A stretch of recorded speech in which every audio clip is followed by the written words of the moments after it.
ہرقل شاہ روم نے قریش کے قافلے میں ایک آدمی بلانے کو بھیجا، اور اس وقت یہ لوگ تجارت کے لیے ملک شام گئے ہوئے تھے، اور یہ وہ زمانہ تھا جب رسول اللہ صلی اللہ علیہ وسلم نے قریش اور ابو سفیان سے ایک وقتی عہد کیا ہوا تھا۔ جب ابو سفیان اور دوسرے لوگ ہرقل کے پاس ایلیا پہنچے جہاں ہرقل نے دربار طلب کیا تھا، اس کے گرد روم کے بڑے بڑے لوگ، علماء، وزراء و امراء بیٹھے ہوئے تھے۔ ہرقل نے ان کو اور اپنے ترجمان کو بلوایا، پھر ان سے پوچھا کہ تم میں سے کون شخص مدعی رسالت کا زیادہ قریبی عزیز ہے؟ ابو سفیان کہتے ہیں کہ میں بول اٹھا کہ میں اس کا سب سے زیادہ قریبی رشتہ دار ہوں۔ یہ سن کر ہرقل نے حکم دیا کہ اس ابو سفیان کو میرے قریب لا کر بٹھاؤ اور اس کے ساتھیوں کو اس کی پیٹھ کے پیچھے بٹھا دو۔ پھر اپنے ترجمان سے کہا کہ ان لوگوں سے کہہ دو کہ میں ابو سفیان سے اس شخص یعنی محمد صلی اللہ علیہ وسلم کے حالات پوچھتا ہوں۔ اگر یہ مجھ سے کسی بات میں جھوٹ بول دے تو تم اس کا جھوٹ ظاہر کر دینا۔ ابو سفیان کا قول ہے کہ خدا کی قسم، اگر مجھے یہ غیرت نہ آتی کہ یہ لوگ مجھ کو جھٹلائیں گے تو میں آپ صلی اللہ علیہ وسلم کی نسبت ضرور غلط گوئی سے کام لیتا۔ خیر، پہلی بات جو ہرقل نے مجھ سے پوچھی وہ یہ کہ اس شخص کا خاندان تم لوگوں میں کیسا ہے؟ میں نے کہا وہ تو بڑے اونچے عالی نسب والے ہیں۔ کہنے لگا اس سے پہلے بھی کسی نے تم لوگوں میں ایسی بات کہی تھی؟ میں نے کہا نہیں۔ کہنے لگا اچھا اس کے بڑوں میں کوئی بادشاہ ہوا ہے؟ میں نے کہا نہیں۔ پھر اس نے کہا بڑے لوگوں نے اس کی پیروی اختیار کی ہے یا کمزوروں نے؟ میں نے کہا نہیں، کمزوروں نے۔ پھر کہنے لگا اس کے تابعدار روز بڑھتے جاتے ہیں یا کوئی ساتھی پھر بھی جاتا ہے؟ میں نے کہا نہیں۔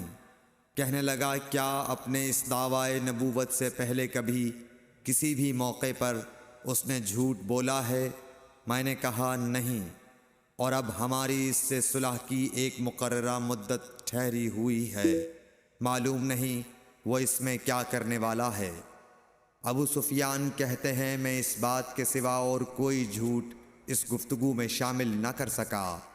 ہرقل نے کہا کیا تمہاری اس سے کبھی لڑائی بھی ہوئی ہے؟ ہم نے کہا کہ ہاں۔ بولا پھر تمہاری اور اس کی جنگ کا کیا حال ہوتا ہے؟ میں نے کہا لڑائی ڈول کی طرح ہے، کبھی وہ ہم سے میدان جنگ جیت لیتے ہیں اور کبھی ہم ان سے جیت لیتے ہیں۔ ہرقل نے پوچھا وہ تمہیں کس بات کا حکم دیتا ہے؟ میں نے کہا وہ کہتا ہے کہ صرف ایک اللہ ہی کی عبادت کرو، اس کا کسی کو شریک نہ بناؤ، اور اپنے باپ دادا کی شرک کی باتیں چھوڑ دو، اور ہمیں نماز پڑھنے، سچ بولنے، پرہیزگاری اور صلہ رحمی کا حکم دیتا ہے۔ یہ سب سن کر پھر ہرقل نے اپنے ترجمان سے کہا کہ ابو سفیان سے کہہ دے کہ میں نے تم سے اس کا نسب پوچھا تو تم نے کہا کہ وہ ہم سے عالی نسب ہے، اور پیغمبر اپنی قوم میں عالی نسب ہی بھیجے جایا کرتے ہیں۔ میں نے تم سے پوچھا کہ دعوی نبوت کی یہ بات تمہارے اندر اس سے پہلے کسی اور نے بھی کہی تھی؟ تو تم نے جواب دیا کہ نہیں۔ تب میں نے اپنے دل میں کہا کہ اگر یہ بات اس سے پہلے کسی اور نے کہی ہوتی تو میں سمجھتا کہ اس شخص نے بھی اسی بات کی تقلید کی ہے جو پہلے کہی جا چکی ہے۔ میں نے تم سے پوچھا کہ اس کے بڑوں میں کوئی بادشاہ بھی گزرا ہے؟ تو تم نے کہا کہ نہیں۔ تو میں نے دل میں کہا کہ ان کے بزرگوں میں سے کوئی بادشاہ ہوا ہوگا تو کہہ دوں گا کہ وہ شخص اس بہانے اپنے آباء و اجداد کی بادشاہت اور ان کا ملک دوبارہ حاصل کرنا چاہتا ہے۔ اور میں نے تم سے پوچھا کہ اس بات کے کہنے یعنی پیغمبری کا دعویٰ کرنے سے پہلے تم نے کبھی اس کو دروغ گوئی کا الزام لگایا ہے؟ تم نے کہا کہ نہیں۔ تو میں نے سمجھ لیا کہ جو شخص آدمیوں کے ساتھ دروغ گوئی سے بچے وہ اللہ کے بارے میں کیسے جھوٹی بات کہہ سکتا ہے۔ اور میں نے تم سے پوچھا کہ بڑے لوگ اس کے پیرو ہوتے ہیں یا کمزور آدمی؟ تم نے کہا کمزوروں نے اس کی اتباع کی ہے۔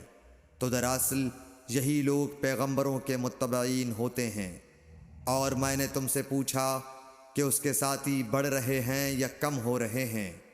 تم نے کہا کہ وہ بڑھ رہے ہیں، اور ایمان کی کیفیت یہی ہوتی ہے حتیٰ کہ وہ کامل ہو جاتا ہے۔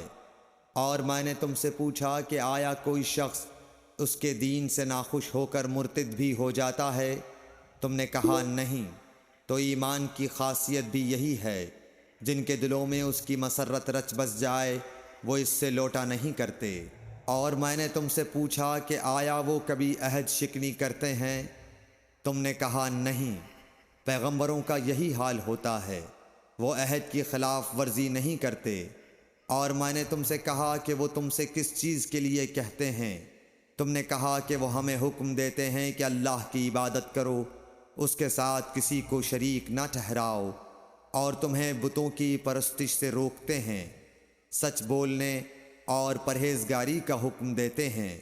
لہٰذا اگر یہ باتیں جو تم کہہ رہے ہو سچ ہیں تو ان قریب وہ اس جگہ کا مالک ہو جائے گا کہ جہاں میرے یہ دونوں پاؤں ہیں۔ مجھے معلوم تھا کہ وہ پیغمبر آنے والا ہے، مگر مجھے یہ معلوم نہیں تھا کہ وہ تمہارے اندر ہوگا۔ اگر میں جانتا کہ اس تک پہنچ سکوں گا تو اس سے ملنے کے لیے ہر تکلیف گوارا کرتا۔ اگر میں اس کے پاس ہوتا تو اس کے پاؤں دھوتا۔ ہرقل نے رسول اللہ صلی اللہ علیہ وسلم کا وہ خط منگایا جو آپ نے وحیہ کلبی رضی اللہ تعالیٰ عنہ کے ذریعے حاکم بصرہ کے پاس بھیجا تھا، اور اس نے وہ ہرقل کے پاس بھیج دیا تھا۔ پھر اس کو پڑھا تو اس میں لکھا تھا، اللہ کے نام کے ساتھ جو نہایت مہربان اور رحم والا ہے۔ اللہ کے بندے اور اس کے پیغمبر محمد صلی اللہ علیہ وسلم کی طرف سے یہ خط ہے شاہ روم کے لیے۔ اس شخص پر سلام ہو جو ہدایت کی پیروی کرے۔ اس کے بعد میں آپ کے سامنے دعوت اسلام پیش کرتا ہوں۔ اگر آپ اسلام لے آئیں گے تو دین و دنیا میں سلامتی نصیب ہوگی، اللہ آپ کو دوہرا ثواب دے گا۔ اور اگر آپ میری دعوت سے روگردانی کریں گے تو آپ کی رعایا کا گناہ بھی آپ ہی پر ہوگا۔ اور اے اہل کتاب، ایک ایسی بات پر آ جاؤ جو ہمارے اور تمہارے درمیان یکساں ہے، وہ یہ کہ ہم اللہ کے سوا کسی کی عبادت نہ کریں اور کسی کو اس کا شریک نہ ٹھہرائیں، اور نہ ہم میں سے کوئی کسی کو خدا کے سوا اپنا رب بنائے۔ پھر اگر وہ اہل کتاب اس کتاب سے منہ پھیر لیں تو مسلمانوں، تم ان سے کہہ دو کہ تم مانو یا نہ مانو، ہم ایک خدا کے اطاعت گزار ہیں۔ ابو سفیان کہتے ہیں، جب ہرقل نے جو کچھ کہنا تھا کہہ دیا اور خط پڑھ کر فارغ ہوا تو اس کے ارد گرد بہت شور و غوغا ہوا، بہت سی آوازیں اٹھیں اور ہمیں باہر نکال دیا گیا۔ تب میں نے اپنے ساتھیوں سے کہا کہ ابو کبشہ کے بیٹے حضرت صلی اللہ علیہ وسلم کا معاملہ تو بہت بڑھ گیا۔ دیکھو تو اس سے بنی اصفر روم کا بادشاہ بھی ڈرتا ہے۔ مجھے اس وقت سے اس بات کا یقین ہو گیا کہ حضور صلی اللہ علیہ وسلم ان قریب غالب ہو کر رہیں گے، حتیٰ کہ اللہ نے مجھے مسلمان کر دیا۔ راوی کا بیان ہے کہ ابن ناطور ایلیا کا حاکم ہرقل کا مصاحب اور شام کے نصارہ کا لاٹ پادری بیان کرتا تھا کہ ہرقل جب ایلیا آیا ایک دن صبح کو پریشان اٹھا تو اس کے درباریوں نے دریافت کیا کہ آج ہم آپ کی حالت بدلی ہوئی پاتے ہیں، کیا وجہ ہے؟ ابن ناطور کا بیان ہے کہ ہرقل نجومی تھا، علم نجوم میں وہ پوری مہارت رکھتا تھا۔ اس نے اپنے ہم نشینوں کو بتایا کہ میں نے آج رات ستاروں پر نظر ڈالی تو دیکھا کہ ختنہ کرنے والوں کا بادشاہ ہمارے ملک پر غالب آ گیا ہے۔ بھلا اس زمانے میں کون لوگ ختنہ کرتے ہیں؟ انہوں نے کہا کہ یہود کے سوا کوئی ختنہ نہیں کرتا، سو ان کی وجہ سے پریشان نہ ہوں۔ سلطنت کے تمام شہروں میں یہ حکم لکھ بھیجیے کہ وہاں جتنے یہودی ہوں سب قتل کر دیے جائیں۔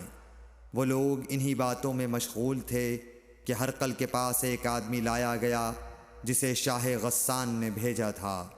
اس نے رسول اللہ صلی اللہ علیہ وسلم کے حالات بیان کیے۔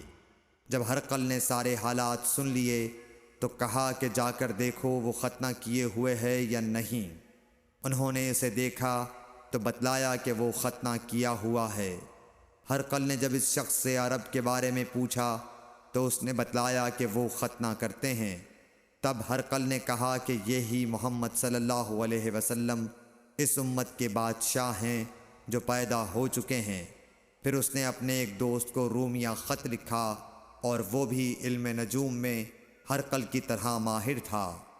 پھر وہاں سے ہرقل حمص چلا گیا۔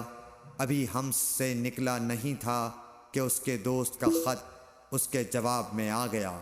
اس کی رائے بھی حضور صلی اللہ علیہ وسلم کے ظہور کے بارے میں ہرقل کے موافق تھی کہ محمد صلی اللہ علیہ وسلم واقعی پیغمبر ہیں۔ اس کے بعد ہرقل نے روم کے بڑے آدمیوں کو اپنے حمص کے محل میں طلب کیا اور اس کے حکم سے محل کے دروازے بند کر لیے گئے۔ پھر وہ اپنے خاص محل سے باہر آیا اور کہا، اے روم والو، کیا ہدایت اور کامیابی میں کچھ حصہ تمہارے لیے بھی ہے؟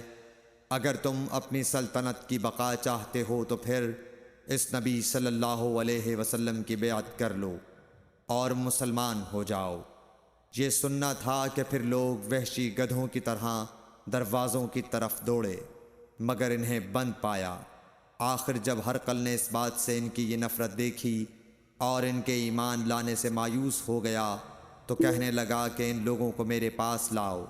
جب وہ دوبارہ آئے تو اس نے کہا، میں نے جو بات کہی تھی اس سے تمہاری دینی پختگی کی آزمائش مقصود تھی، سو وہ میں نے دیکھ لی۔ تب یہ بات سن کر وہ سب کے سب اس کے سامنے سجدے میں گر پڑے اور اس سے خوش ہو گئے۔ بالآخر ہرقل کی آخری حالت یہی رہی۔ صحیح بخاری حدیث نمبر 7۔